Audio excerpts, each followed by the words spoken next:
Please can you remind me, if you'll be so kind, staring out into space, asking God to hear my case, trying to think of all things past. How long will my memory last? The purple angel, the purple angel, the purple angel, you're next to me. Well, hi, everyone, and welcome, and thank you so much for joining Alzheimer Speaks Radio today.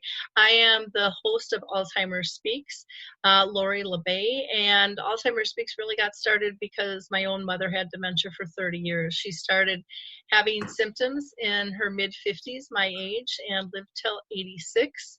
And because of her, I changed careers and have just been on this mission to raise everyone's voice regarding dementia. I just think it is critically important that we all work together and move dementia forward, move our care to a better place. People always ask who we are, what we do, and so I'm just going to give you a little bit of background on that. This got started kind of as a grassroots effort, and it's been amazing to see the connections that have been made since I started Alzheimer Speaks back in 2009.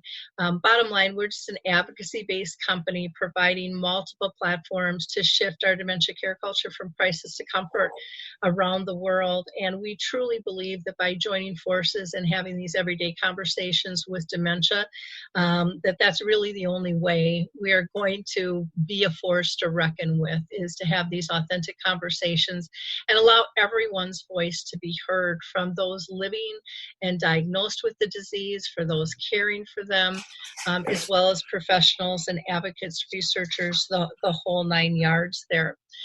We also believe that collaboration is the only way we're going to win this battle, and we know that that's working thanks to each and every one of you. You see, every time you like or you share one of our platforms, if it's the radio show, if it's our blog, if it's the website, if it's our dementia chats, which is a video interview on this order with people with dementia, when you push that information out to your sphere, you are saying it's okay to have this conversation. It's okay to learn. It's okay to ask questions. And to me, that's really, truly what is needed. And so, thanks to all of your sharing, you got Alzheimer Speaks recognized as the #1 influencer online, according to Dr. Oz and ShareCare. Recently, we were just acknowledged by Oprah just this last month as a health hero. And last fall, Maria Shriver said we're an architect of change. And all of those acknowledgments, they're really not me. They're all of us working together to make a difference, because none of this would happen without this team effort. So those are kudos to the impact that we're having, because everything we do here on Alzheimer Speaks is on a shoestring budget. There actually is no budget. It's just kind of this word of mouth and really honest, authentic collaborations that we're having with different people, again, at all different levels around the world, people that really, truly want to make a difference. Now, before I introduce our guest today, I do want to just do a little bit more housekeeping, because it is the new year. We made it through another one.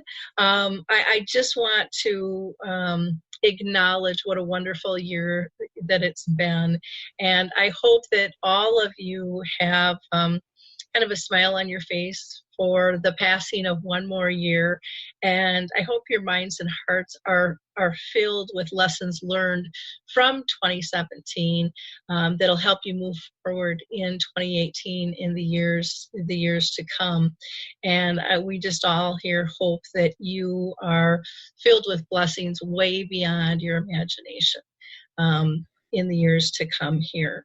So cheers to everybody for making it through what a lot of people think was a pretty turbulent turbulent year.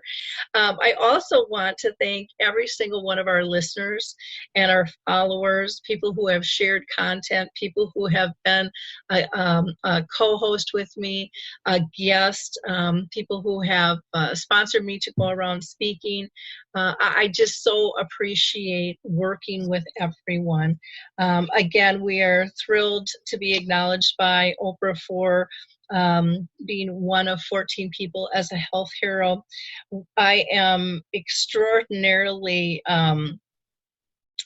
just so honored to work with all the people living with dementia out there and seeing the number of voices that are being raised and how significant that circle has grown. I mean, there's just so many more people this year than there was last year, than there was the year before, who are speaking up and not ashamed and not afraid anymore. And I just honor you, because I think without you, the movement would not be going as fast a pace as it is. You guys truly are the educators, and we need more and more voices that need to be heard. We took our dementia-friendly cruise. People that came, the people that were part of our program team, 4 people with dementia, basically were our leaders, along with, myself, Cindy Lazinski, and Becky Watson, who is a music therapist. But the voices that were really listened to were our panelists: Carrie Urban, Michael Ellenbogen, Lori Shearer, and Mary Reed.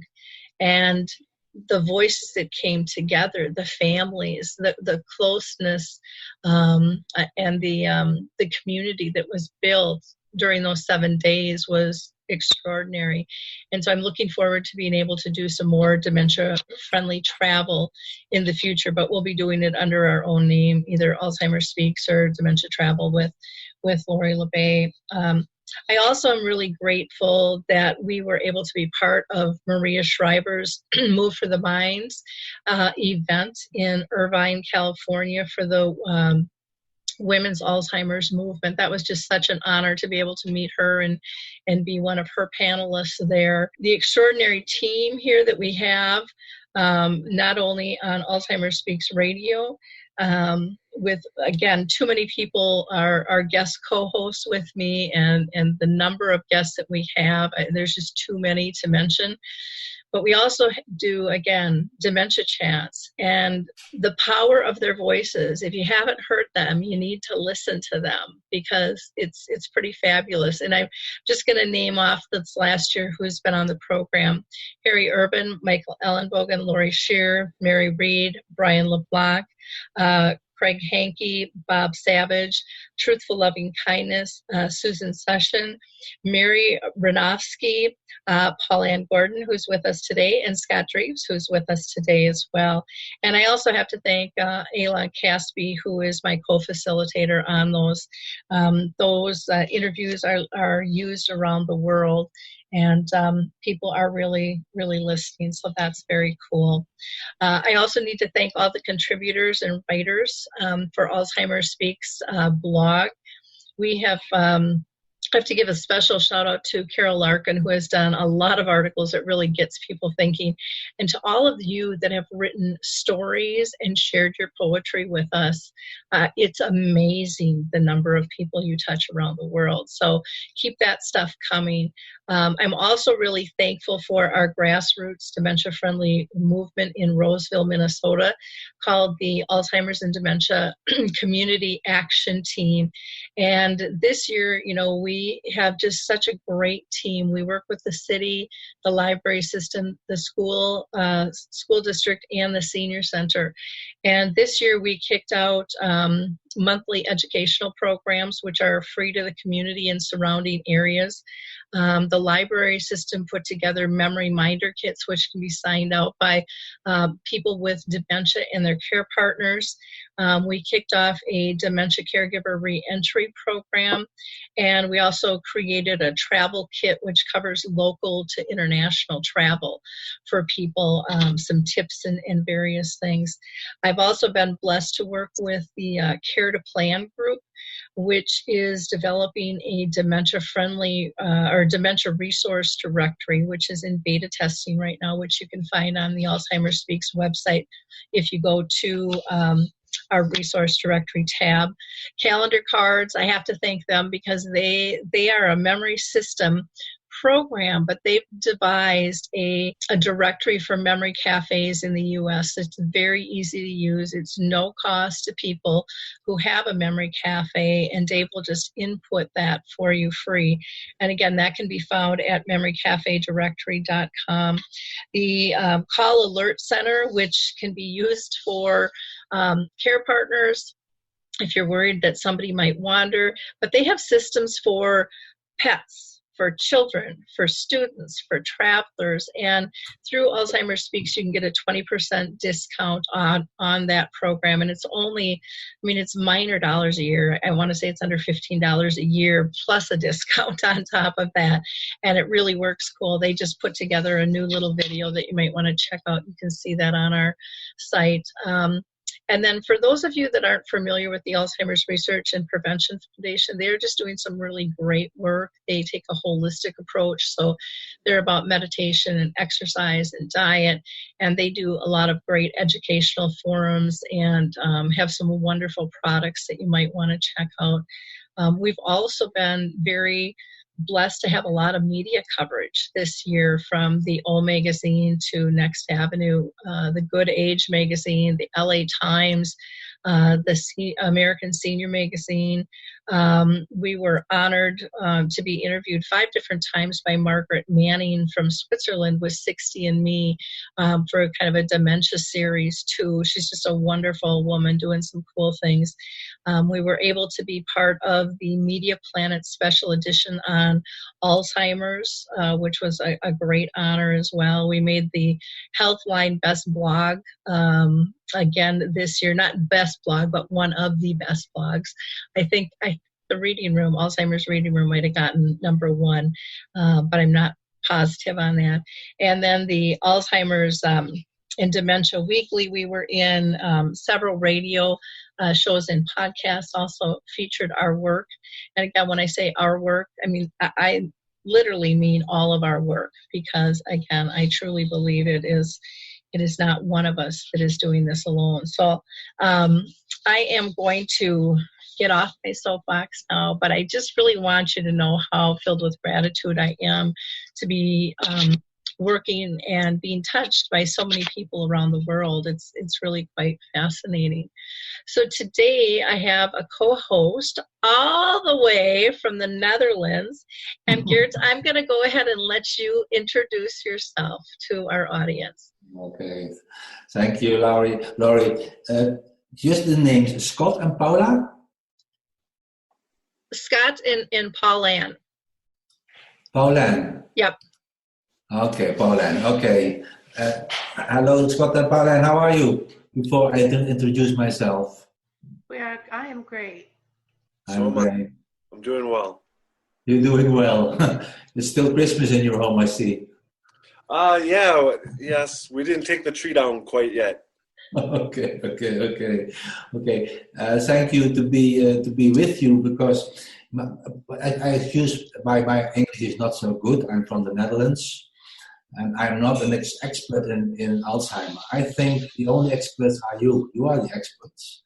And like Laurie says, she says, we need more voices. I think we need more ears. We need more ears to listen to you, to listen to Pauline, for example, because you are the ones who really know what it means to have or to be somebody with Alzheimer. So I want to listen to you a lot. A short introduction for myself. I'm a social worker. I was a social worker. I was a nurse, and I was a teacher. I worked with children, and I worked with elderly people and people with dementia, and I gave lessons at the nursery school and the well-being school. And I wrote a book indeed. It's the title's Moving On by Standing Still. That's my passion. Mostly we are running around people, and we are running around in the nursery homes. We are running. And I think, stop running. Keep still, stand still, and please try to listen. So I think I have to be very, how you say, I'm not the leader, you're the leader. You have to lead me, you have to guide me, I think. People with dementia, people with psychiatric problems, everyone, they can guide me, and I have to listen. And that's my book is written about. It's many stories from what I heard. And that's one thing I also don't like. We call people with problem behavior, and I hate the word problem behavior. For me, it's signal behavior. I think when we say that, just Scott or Pauline, you don't have problem behavior. I think we have problem behavior as workers. You are clear. Of course you are clear in what you want and what you like. We have to do more effort to hear what you want, to hear what you like. So I'm a small boy in front of you. I feel like that. Thank you. That's my introduction. Okay, great. Thank you. Pauline, do you want to go ahead and introduce yourself?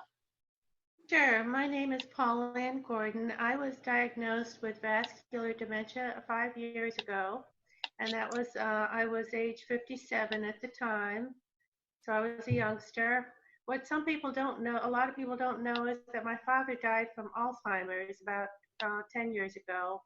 Now, so I've seen it from both sides. I've been very active as an advocate and an author. I've written a book called Vascular Dementia: An Inside Perspective.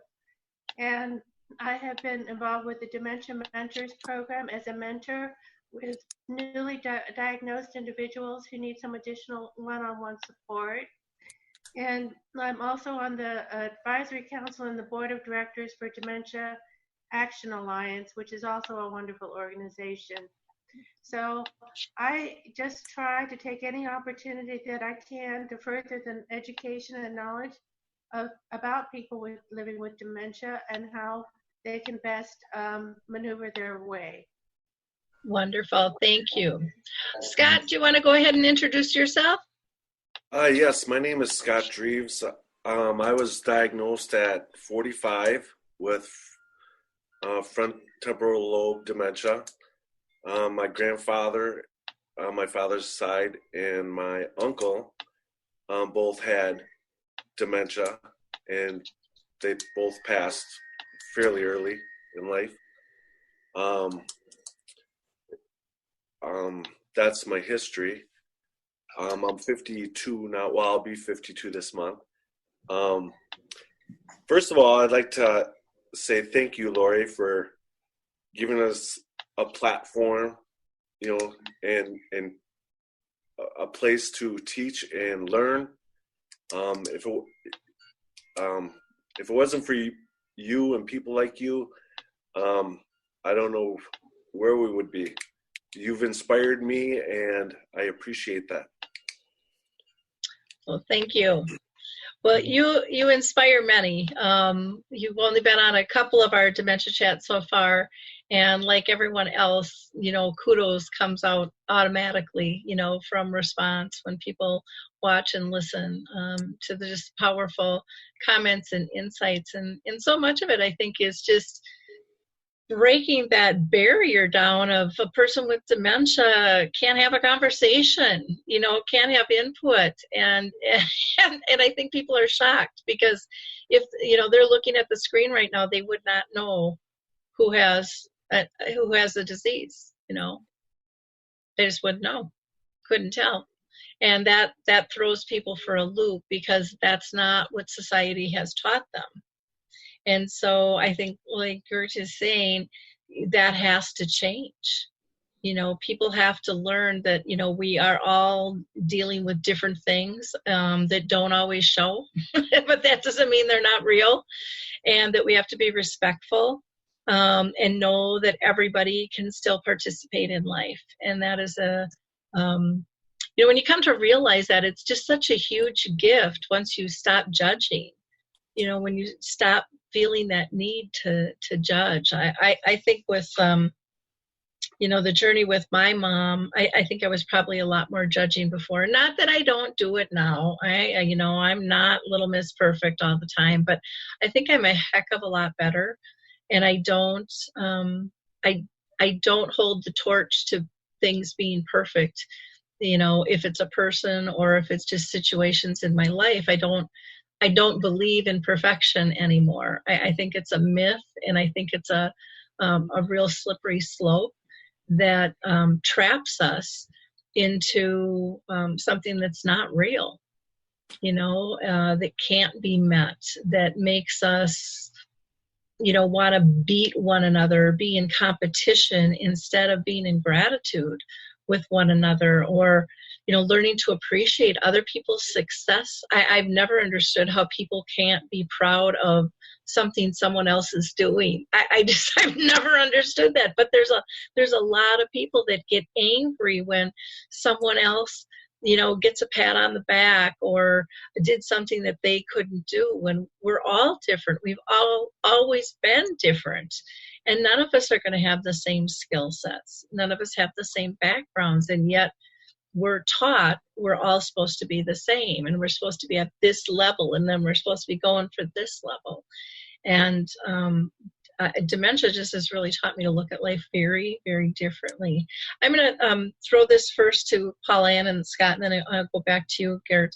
But Paul-Ann, has dementia had you look at life differently in terms of, in some ways, do you have more of a peacefulness within you at times? I think I do. I think that you bring up, excuse me, a good point about that dementia is an invisible disease, especially in the earlier stages. You can't look at somebody and tell that they have dementia, and there's no way to people sometimes think that people with dementia are of limited intelligence, and that's so far from the truth. I know so many people that are extremely intelligent that have dementia: doctors, lawyers, nurses, teachers, just the whole gamut. And so I want to make sure that people understand that, and that they will listen to the people with dementia, because they have a lot to say, and they have an insight that other people don't have. And we can work together to educate people and to make the world a better place for people living with dementia. May I ask a question, Laurie, to Paul-Ann? Sure. Paul-Ann, I heard you wrote a book. Was it a book about dementia? It was a book about my experience with dementia.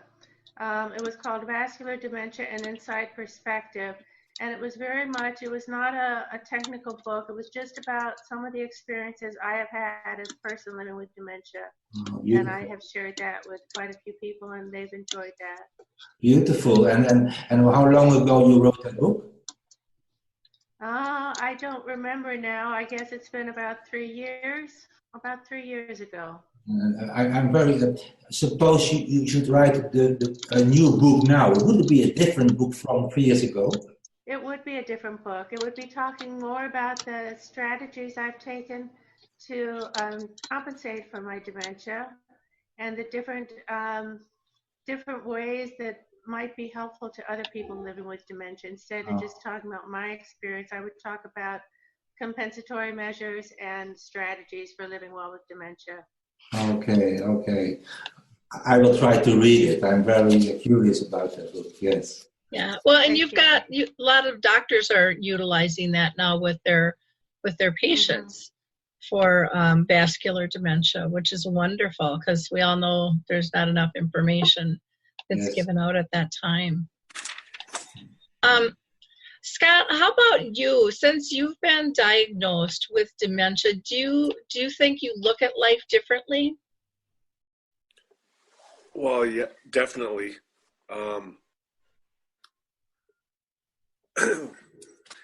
Well, I feel a lot more vulnerable than I ever have in my life. I've always, kind of been a strong personality and a strong person, and I see my weaknesses, and I'm aware of my limitations, and struggle sometimes to deal with that and to adjust for it. Mm-hmm. It can be painful at times. It can be embarrassing.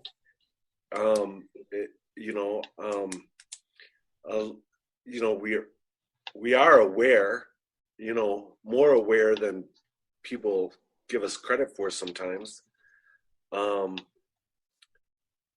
Even though we may not be able to verbalize it or really show it, but it's there.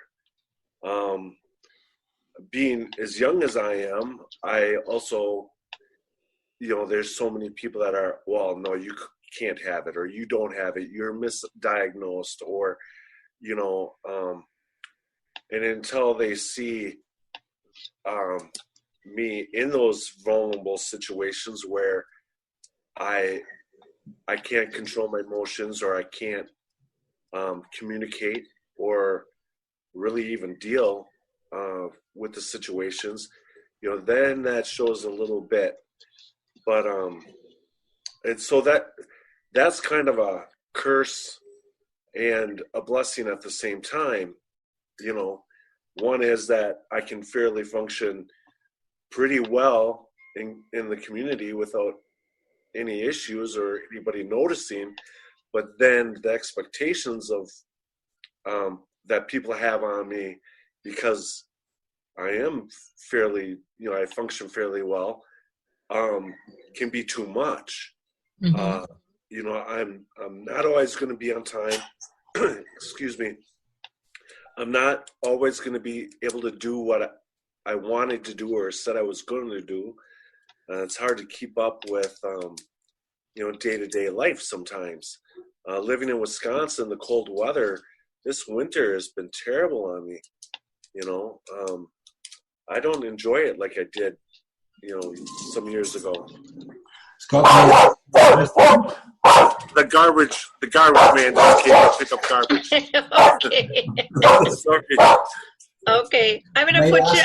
May I ask Okay. a question to Scott? Sure. Yes, Scott. I heard you say I had a strong personality. You had, or you had?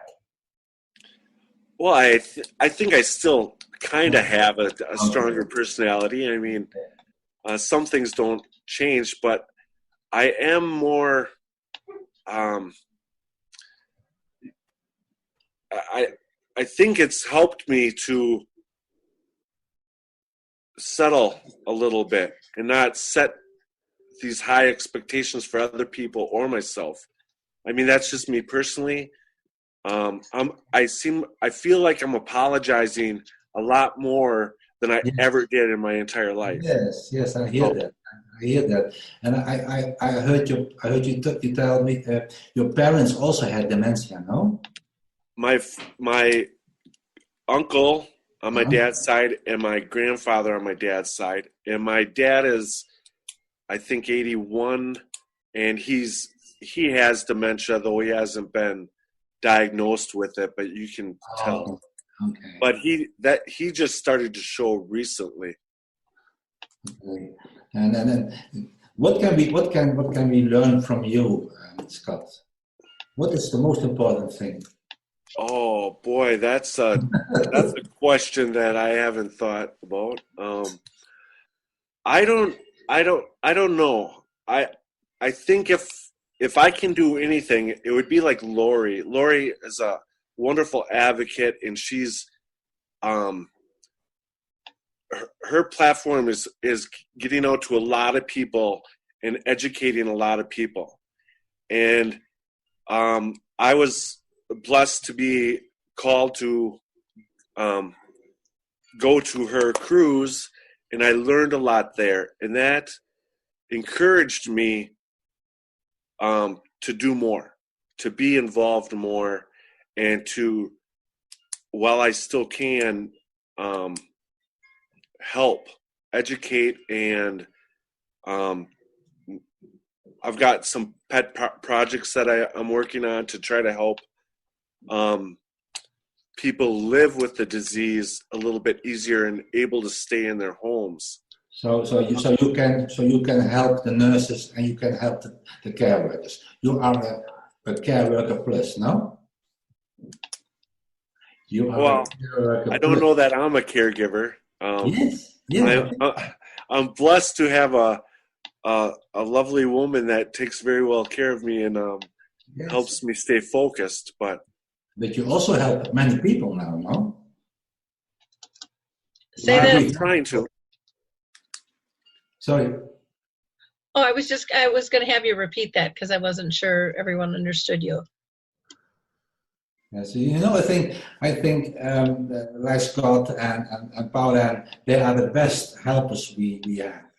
They help us. We don't help them. They help us. They help us to understand. They help us to how to deal not with dementia, no, how we can make communication with Pauline, how we can make communication with Scott. I don't like to have to communicate with dementia. I want to communicate with Scott. I want to communicate with Pauline, you know?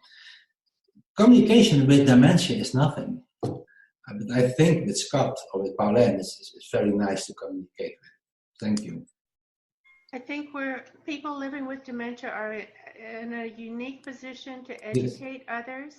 Yes. Because there are so many misconceptions about dementia. Yes. And like Scott was saying, people will look at you and say, well, you don't look like you have dementia. Well, there's no way to look like you have dementia. And it's only through our voices that we can help people understand the disease. We do also the doctors listen to you? I'm sorry? Do also doctors and specialists really listen to you?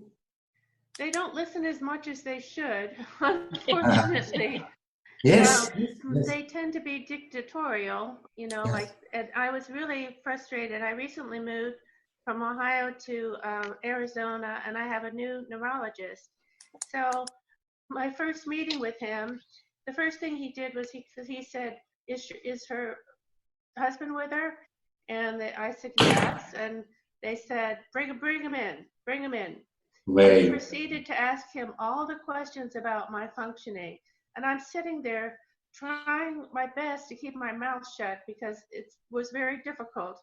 But I was so upset with that approach. Why don't you ask me? Yes. Don't ask my husband. I think my husband was kind of flustered about it too because he knew how I felt about it. So the next time I went to the neurologist, my husband didn't go. You forbid him? We're going to solve this problem one way or another. So how did the doctor take that? He did pretty well with it. He did tell me to make a change in medication, and he said, "Now, are you going to remember that?" And I said, "Yes, I'm going to remember that." But it was the doctors really need a lot of education in terms of how to be empathetic with people living with dementia and how to understand them and communicate with them. Yeah. Well, and even come up with a system. Like, would you like me to also shoot an email reminder to you and your husband? I mean, something so simple that could be done, or printing out a form, or I'm giving you I mean, just to make sure that it works. Did you mention to him how uncomfortable you were the first time and why your husband wasn't there the second time?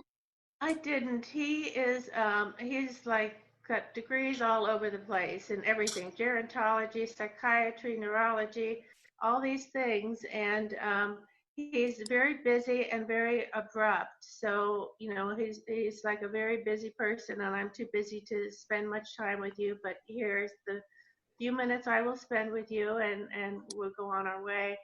So I'm still working with him. I don't know. We'll have to see where it goes from here.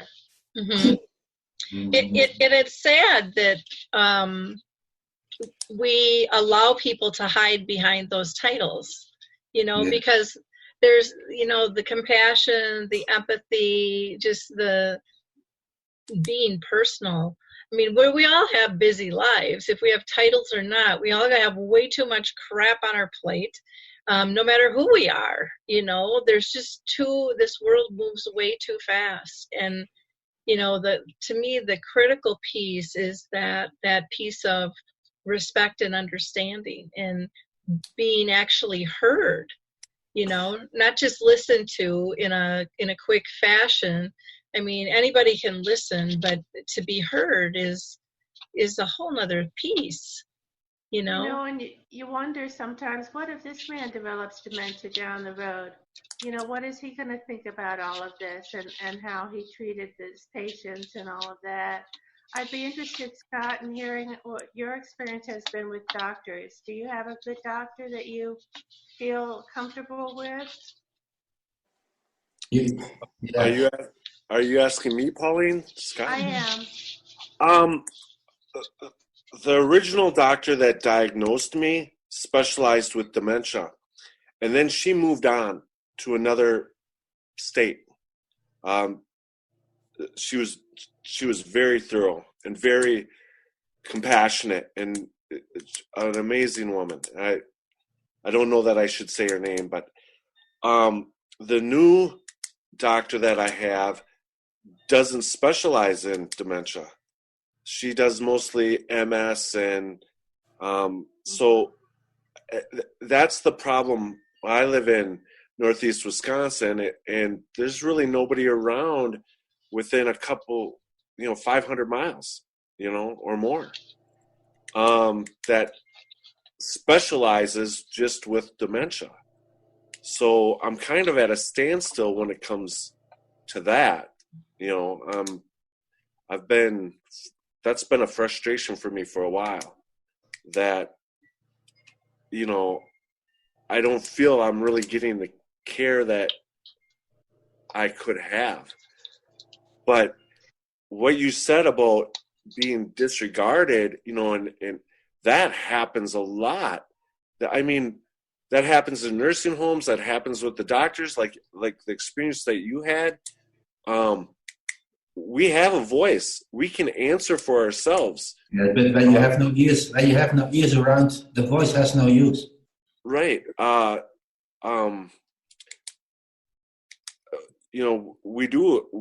We know what we're going through better than our caregivers do sometimes. Yes. And, so I think that's a big issue when it comes to, people with dementia and Alzheimer's, especially when they get in the stages where they are less verbal, and people aren't taking the time to really hear them or let them express. They think, okay, now they don't know anything, but they do. It's there. I agree, Scott. Really, I agree.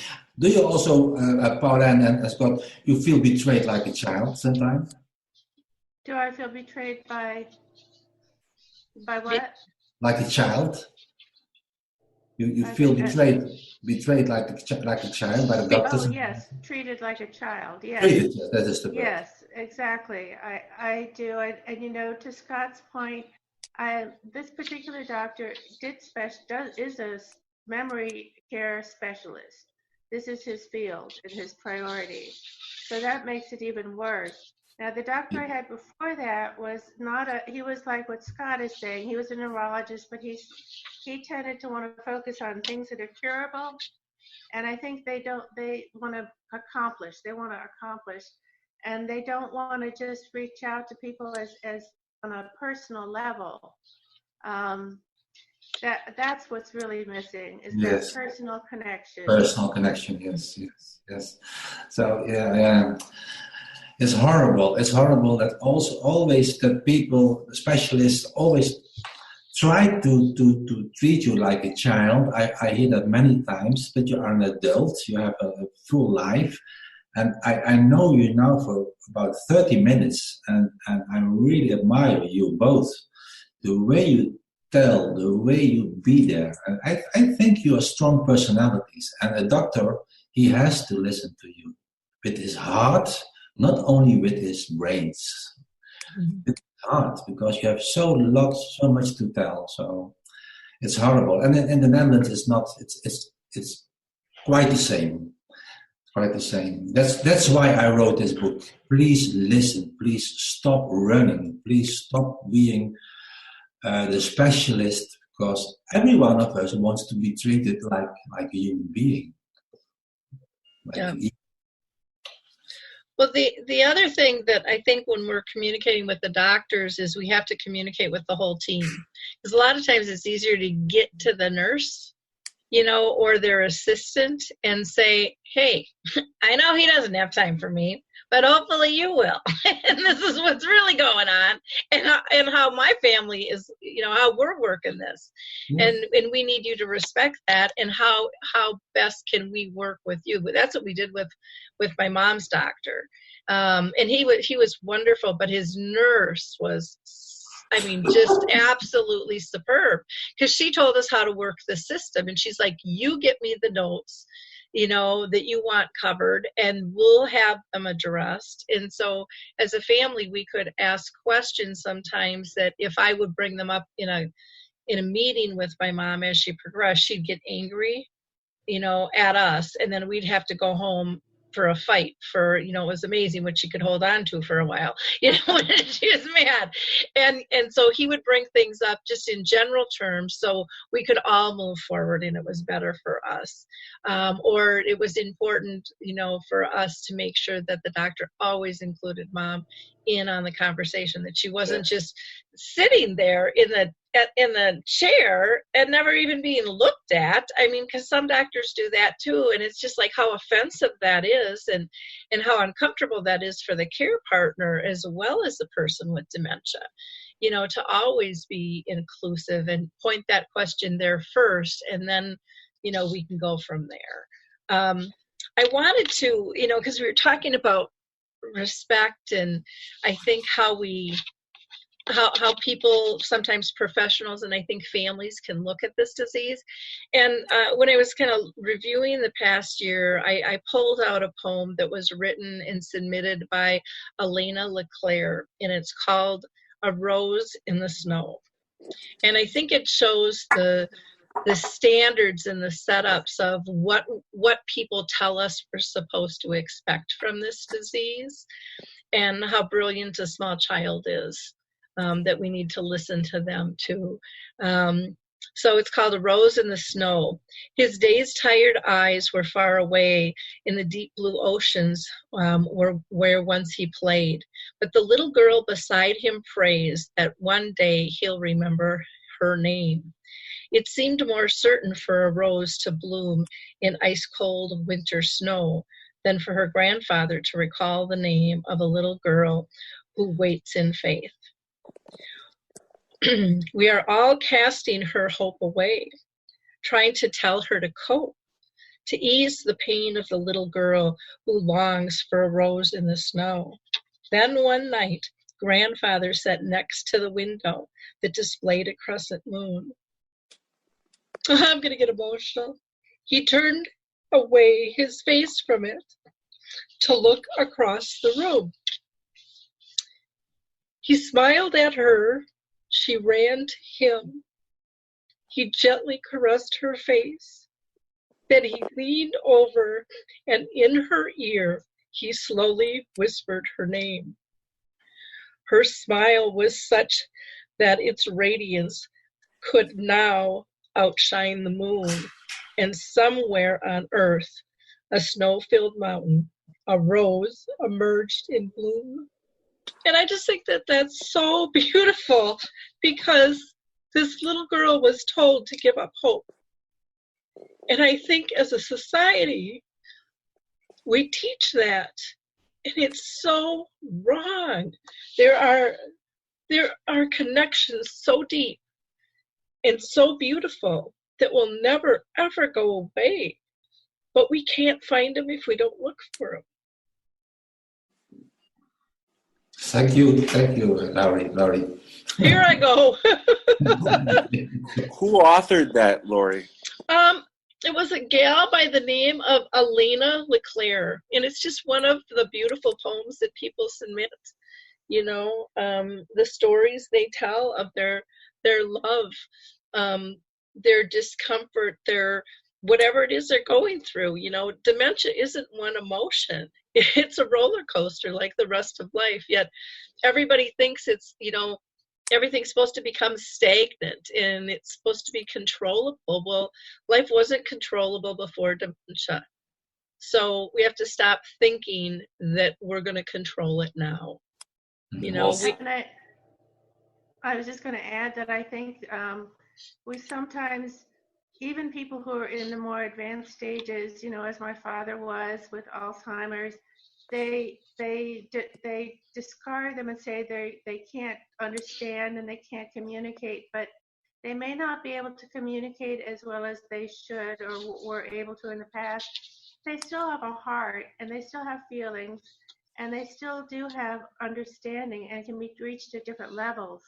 I think music is a wonderful way to touch people with dementia, especially at the more advanced levels where this brings back their memories and their personhood back to them. And I've seen it in nursing homes when they bring in a pianist or somebody, and all of a sudden all these people who were ranting and raving or whatever they were doing calm down, and Yes. they sing. Yes, calm down. And I think we give up too much on people, and we have Stop to give running. them opportunities. Yes, stop running, and then take time. There's one important question I want to ask you, Paula and Scott. I heard you say people with dementia, they cannot communicate well. I think you can. I think communication is for two people, the people who speaks and the people and the person who hears. So I think you communicate very well. Also, when you have dementia in a very bad way, it's more difficult for us to understand what you mean. But you are clear. And I think we have to do all the efforts to understand you. And if that's by music or by touching or by just sitting beside you, I think you communicate very well. That's my opinion about communication with people with dementia. Yeah, I agree. I think it's way more than words, and yet Yes, society and families especially try to force a person with dementia to spit it out. Give me a sentence, give me the right words, give me the right dates, give me the right times. And it's not about being right or wrong. It's about being fully engaged, and that means looking at all the nonverbal responses. That means appreciating, like you said, Gert, sometimes just sitting next to somebody in silence can bring so much joy and peace. Yes. And a word's not spoken. You might not even touch. It doesn't make any difference. But there's that exchange of energy, that presence of being. I think the contact without words is more deep. Mm-hmm. Yeah. Also in a normal life, no? Yep.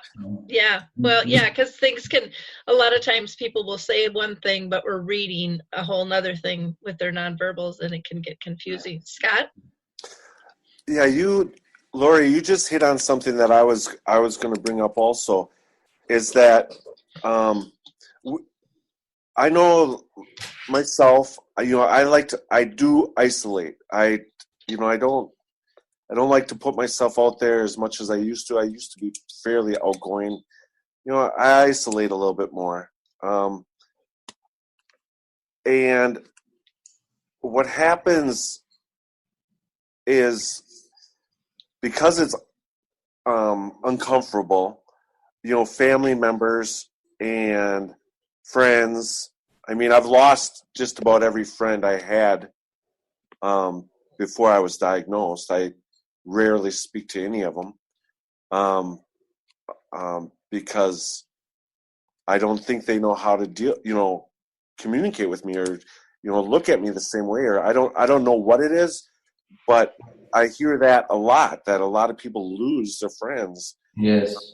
Because but they also, you lose family because the family gets uncomfortable. I'm lucky because I still live in a home, and we reach out. Chandra and I reach out to our children and keep them involved. But a lot of these people that are institutionalized one way or another, they lose family.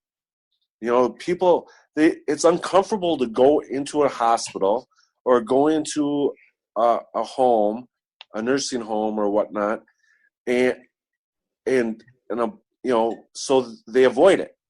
So then here you are, you're isolating anyway, and then you are being isolated from the people that matter to you. Yes. Because it's uncomfortable for them. What you were saying is absolutely right on. Just having that conversation, just being there, just sharing.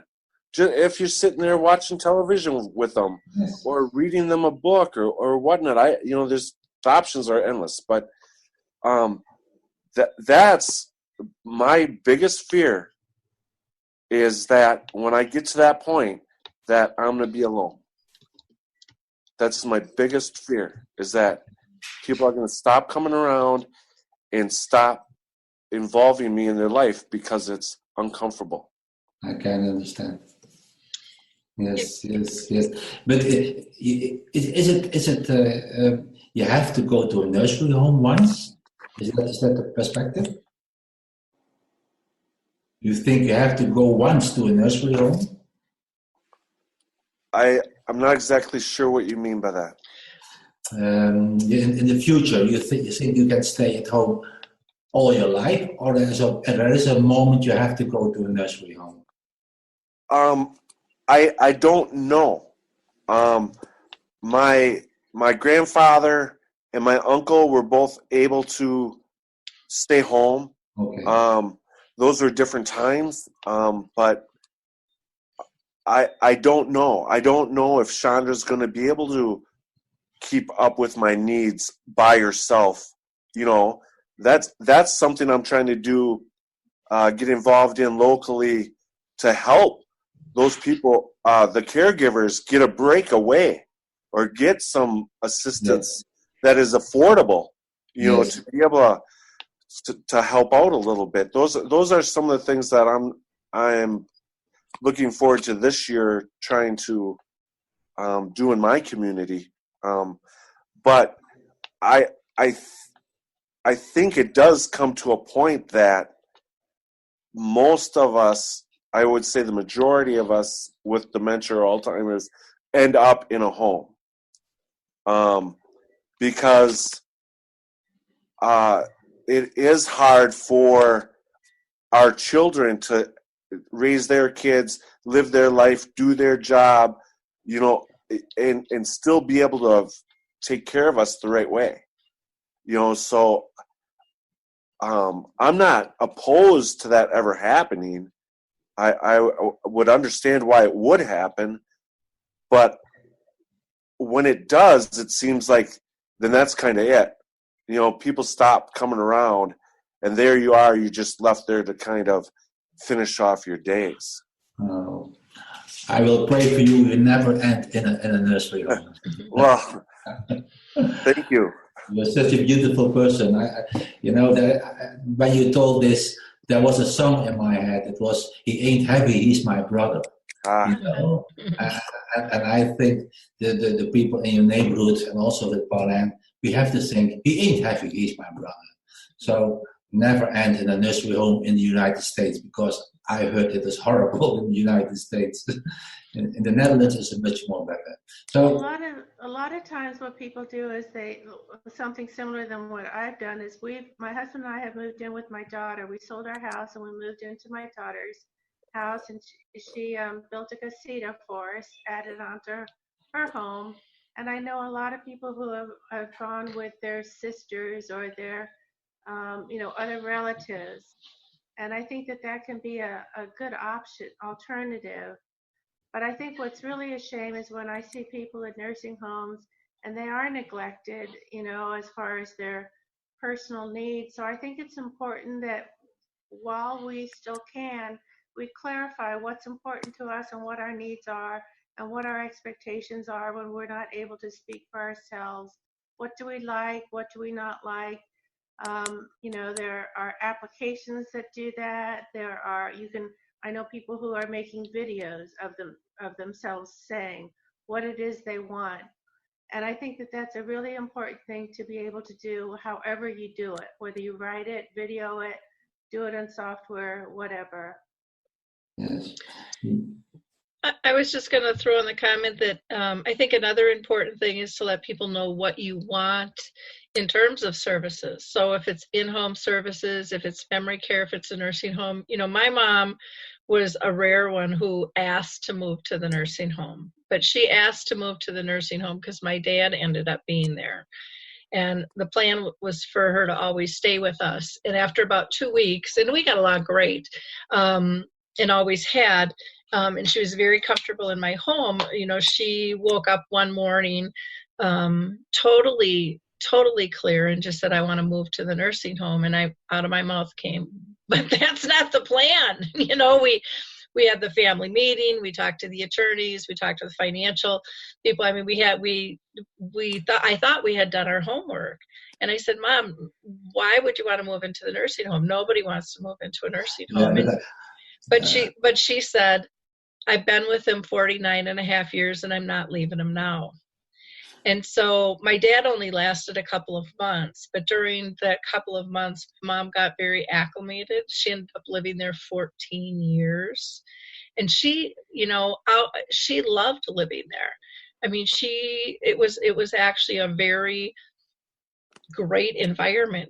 Staff would take her for walks and she would just refer to going for a walk with a friend, So I think in every country there's pros and cons. There's good and there's really bad, out there. There's a really wide range, but we I think as a society can impact that if we're involved, if we speak up. I mean, there were many times I didn't like what was going on and I spoke up.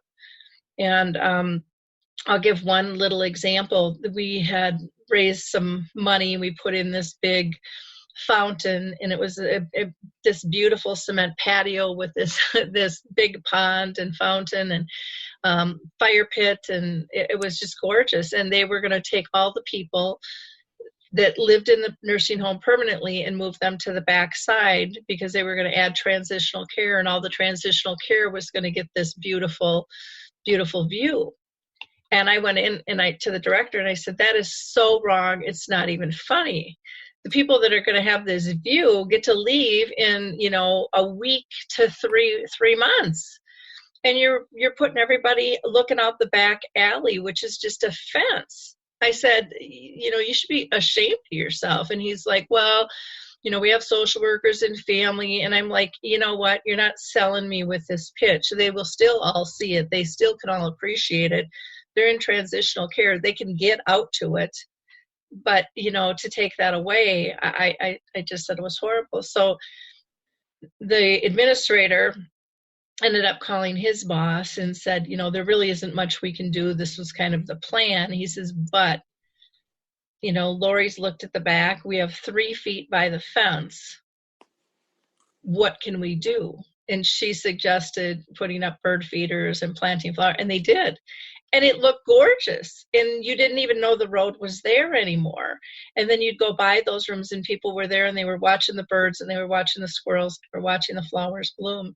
Just little things that can have a huge impact that don't have to take a lot of time or a lot of money to maintain, but bring back that human piece of serenity. Just having something pretty to look at is a very respectful minor change, to be able to deal with. So I think some of it is how we view things and making sure that we speak up and ask for those changes, to be made.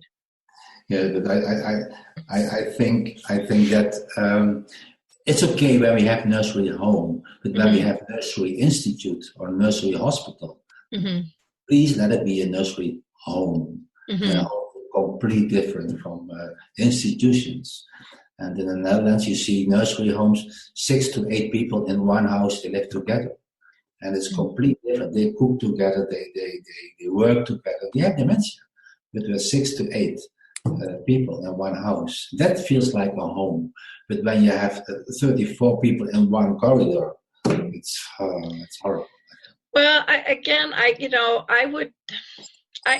disagree with that a little bit, because we have a law, and this brings me back to when I was in my 20s and I worked with the developmentally disabled. And back then they were called mentally retarded. And I worked for a community that was, I want to say 3 stories, and we had like 120 people in it. And at that time, our state, Minnesota, was breaking down all the big hospitals, moving people into the community. And this was a larger entity. And so now they wanted to break that down and get it into a small group home. And I have to tell you, I was very resentful of the state, because they, like we would do group showers and shaving and all this stuff. And they were like, oh, that's not personal, and that's not. And I said, you have no idea how much fun we have back here. It's like going to college, and you're all in there, you're singing in the bathroom, you're taking turns, and stop making it into something that it's not. And observe what's actually happening. There was a sense of community, and not that can always happen. It depends on the team you have. But, that can happen in a big family or a small family. We have to be really careful how we judge that and what really is happening. I mean, the people were very happy. Nobody was neglected. It wasn't anything about that. It was about the state making judgment on what they felt was right or wrong. And yet none of them were there 24/7 and really experienced and got the feeling of the camaraderie that can happen if it's developed and if it's allowed. And I'm not saying that happens all the time, but it sure as heck can. And so I think we have to be really careful on what works, because sometimes we can break into small communities and maybe people won't communicate, or those personalities won't get along, and when you have a bigger group to pick from, you can mix it up and match, and people can sit by the sidelines if they're not comfortable to be part. And some people just like to observe and not be part. And so I think we have to be careful with some of that stuff. It's okay. Well, I think we have to remember that everybody is unique. People with dementia are not lumped into this group. Everybody with dementia is unique in their needs and their desires. And for some people, the home might be very comforting, and they will feel like their family is not burdened, and that they're. I guess what I'm trying to say is I just think it's important that each person with dementia is treated as an individual, and that their desires are well known. Yes. Yeah. And everybody's sense of family is very different, and so what we think is the ideal family and that we're trying to create might be really foreign to what they're used to. And so that, that all that stuff can come into play. And I mean, I like, when my dad was in the nursing home, it wasn't as segregated, and there was a wide variety of people. And my mom could not go up onto that floor. They were going to have her live on his floor. And I'm like, there's no way. She would have been terrified, because people would come in and grab her purse, or, give me a nickel for the train, or, it was all kinds of stuff. And she wouldn't have done well up there, because there was such a diverse level of types of disease that was happening, and degeneration of the brain, where she was better on a higher functioning, more social. And I hate to even say higher functioning, because it was really just more social, and their levels of socialization were all really different. Again, one of the stories when I was looking back, kind of in trying to be grateful, I was looking back at stories on the blog, and one was of a woman who had passed, who had befriended my mom, and she was 104 years old. And my mom had probably been in the nursing home maybe, I would say maybe 10 years. And so she was just getting into kind of her very final stages. And I was so sad when this woman had passed, because she had taken such good care of my mom. You know, she just befriended her, and, you know, she was really appeared very healthy, and though she must have had some issues, but not to the degree my mom did at all. And she was just like my mom's best friend, you know, and cared for her. And I just thought how sweet that was. And Beautiful. You know, yeah. Beautiful. 104 years old. What was that? 104 years old. She was. Yeah. And she just this short, little, cute, little spunky thing, and then she took a fall, and then it was kind of downhill from there. But she was just brilliant. She was just one of those people that you would love to just take home, you know. Better than the best nurse. Yeah. Beautiful. Well, I know. Go ahead, Scott. I was just going to add, you know, I think you kind of hit it there earlier. These are conversations that we should be having early on. You know, like, I think you made a good point there, that's a conversation that needs to happen. What type of place, you know, what are you comfortable with, you know, in aftercare, you know, that, you know what I'm trying to say. Yeah. Yes, of course. It's a conversation that needs to be said. Yes. And I think a lot of it has to be, even when we go around and tour to get ideas, we really have to get to what makes you feel comfortable. You know, not the setting, not the structure, but I think it's really that sense of inner peace that we have to talk about in what is making that come out. You know, is it the smaller environment, or was it the interactions that you saw between people? And if so, what types of interactions, you know, was it? Most important, the type of interaction. Yeah. It's personalized also. So I think it's the most important. Contact. What is the contact? The value of the contact. Yep. Yeah. And knowing that can change too with staff turnover. Yeah. You know, that can have, you know, or a sale of a company and philosophy changes. I mean, nothing is stagnant. And so, you know, what happens in those cases too? I know with my mom, for her last 3 years in the home, they had a significant staff change, and they never really recaptured what they had. They lost 3 significant staff, and so much history was lost. And yet, as a daughter, you know, I kind of analyzed things, and I didn't feel like Mom would do well if we just pulled her up in her end stages and put her in a whole different environment with a whole different routine. So we stayed. And to this day, I don't know if that was the right decision.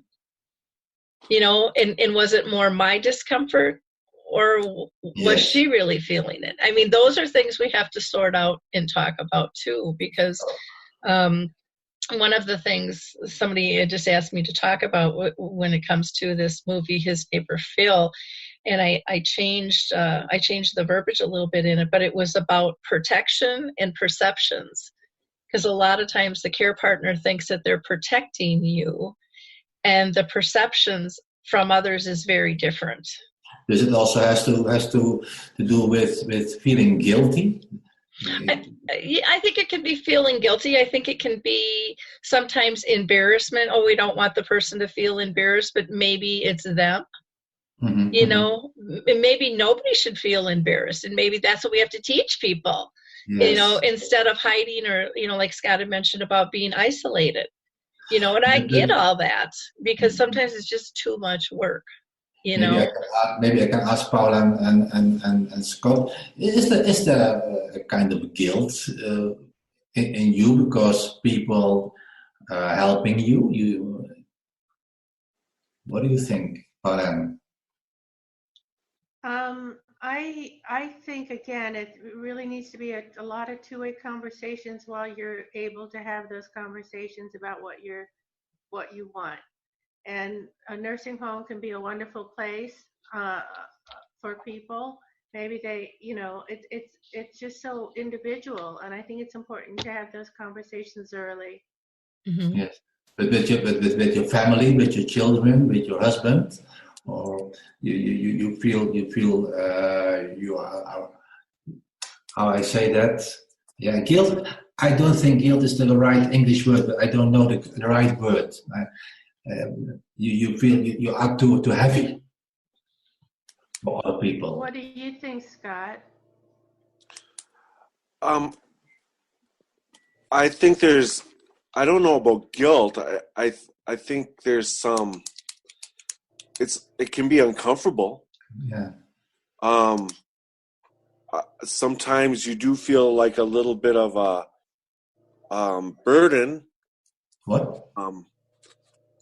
I know I've had a few episodes at some events, like my son's graduation, where the emotion of the whole thing and seeing some people that I used to help coach wrestling, for example.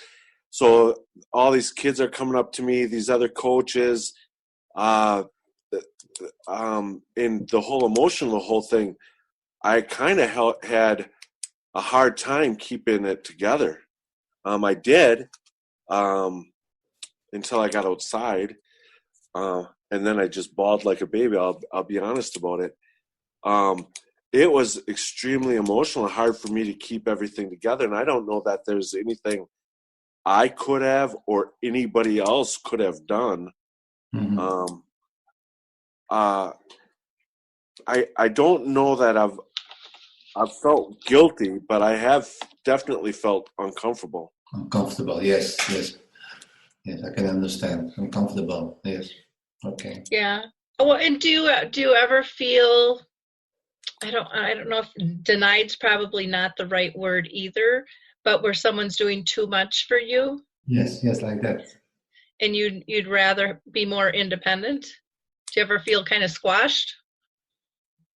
You ask me? No, I'm sorry. I'm throwing this back to Pauline and Scott. Go ahead.